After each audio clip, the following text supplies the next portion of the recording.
ایک بہت ہی اہم خبر جو ہے جس کو میں پروگرام کے شروع میں ہائی لائٹ کرنا چاہوں گا وہ سپریم کورٹ کی کچھ آبزرویشن ہے ایک فیصلے میں. ایک جرنلسٹ کے خلاف کیس تھا اور کیس کی جب تفصیلات سامنے آئیں تو وہاں سپریم کورٹ نے جو کچھ کہا ہے وہ آج کل پاکستان میں اس طرح کے واقعات اتنے زیادہ ہو رہے ہیں جس سے لگتا یہ ہے کہ یہ جرنلسٹ بعض سیاستدان وہ سارے ریاست دشمن ہو گئے. نان اسٹیٹ ایکٹرز نہیں ہوتے وہ والا ٹریٹمنٹ کیا جاتا ہے.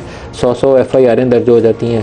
ارشد شریف کا واقعہ اگر ذہن میں رکھیں تو ارشد شریف کے اوپر بھی اس کی شہادت سے پہلے اسی طرح کی FIRs کا اندراج ہوا تھا جس کے باعث اس کو خوف کا احساس وہ بھی دباؤ تھا. اس کو پاکستان چھوڑ کے جانا پڑا اور پھر وہ ناخوشگوار واقعہ پیش آیا.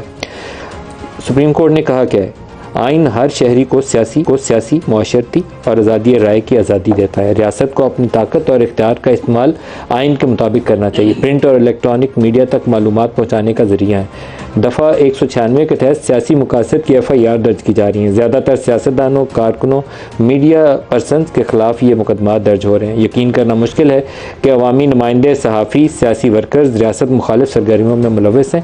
اپنے شہریوں کے خلاف بدنیتی پر مبنی غیر سنجیدہ قانونی چارہ جوئی ریاست کے حق میں نہیں.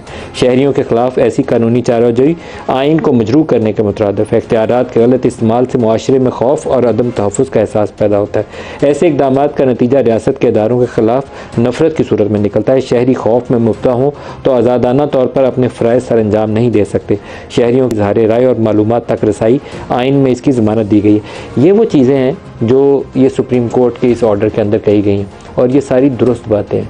جو میڈیا کے اوپر FIRs کا دباؤ ہوتا ہے وہ کوئی عمران ریاض سے پوچھ سکتا ہے یا وہ دنیا میں نہیں ارشد شریف اس سے پوچھ سکتا ہے کہ اس کو کس طرح کی ذہنی اذیت اور کرب سے گزرنا پڑتا ہے. اور ایک انڈیویجول جرنلسٹ جو ہے وہ 15 20 FIRوں کا پیچھا بھی نہیں کر سکتا. ایک المیہ یہ ہے کہ اگر تو کوئی ایک FIR ہو نا تو ایک وکیل کو کرنا بھی اس کے لیے مشکل ہوتا ہے، لیکن جہاں 15 20 FIR ہوں گی تو جرنلسٹ تو سرے سے اس فہرست سے خارج ہو جاتا ہے جو دفاع کے قابل ہو. وہ دفاع نہیں کر سکتا اپنا. اس سے بہتر ہے کہ اس کو پکڑ کے جیل میں ڈال دیں تو اس کی زندگی شاید بہتر ہو جائے گی، بجائے یہ کہ 15 جگہوں پہ پھرتا پڑے اپنی ضمانتوں کے لیے. تو یہ ایک ریالٹی ہے جس کے اوپر پوری پاکستانی ریاست کو غور کرنا چاہیے، اسٹیبلشمنٹ کو بھی اور سویلین گورنمنٹ کو بھی. عام طور پر ہم اسٹیبلشمنٹ کہتے ہیں کہ یہ کام سارے وہ کرتے ہیں، لیکن سویلین گورنمنٹ اس کی برابر کی حصے دار ہوتی ہے تو یہ کام ہوتے ہیں، ویسے ہو نہیں سکتے. نون لیگ کے دور میں بھی یہی ہوا، PTI کے دور میں 10 درجے اوپر چلا گیا. تو دونوں ذمہ دار برابر کے ہیں. اگر آپ اس قابل نہیں ہیں کہ ریاست کے شہریوں کے جو بنیادی حقوق ہیں ان کا تحفظ کر سکیں تو پھر آپ کو اقتدار میں رہنے کا حق ہی نہیں ہے. پرائیویٹ میٹنگ میں جا کے اشارہ کر کے کہیں یہ انہوں نے کیا تھا تو میرے خیال میں شرمندگی آپ لوگوں کو ہونی چاہیے جو اقتدار کی مسند کے اوپر بیٹھ کے تو پرائیویٹ میٹنگ میں بھی اشارہ کریں کہ انہوں نے کیا تھا. اتنی تو آپ میں طاقت ہونی چاہیے کہ جو فنڈامنٹل رائٹس ہیں ان کا دفاع کر سکیں. اور پھر جب اپنے پہ باری آتی ہے، کوئی پکڑ کے کسی کے اپنی گردن پھندے میں آتی ہے، جیل میں ڈالا جاتا ہے، اس وقت کہتے ہیں کہ آئین کی خلاف ورزی، شہری حقوق کی خلاف ورزی، سیاست کا خاتمہ ہو گیا، غیر جمہوری اقدام ہے. جب اقتدار کے اوپر بیٹھے ہوتے ہیں تب تک نہیں بولتے.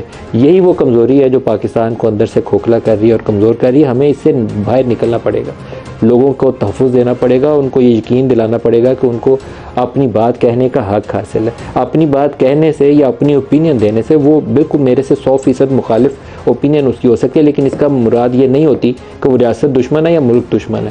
انڈیپینڈنٹ اوپینین رکھنے کا حق ہر شہری کو حاصل ہے اور اس کو یہ ایکسرسائز کرنے دینا چاہیے تاکہ اس کا ٹرسٹ، اس کا فیتھ، اس کی محبت اس ملک کے ساتھ قائم رہے.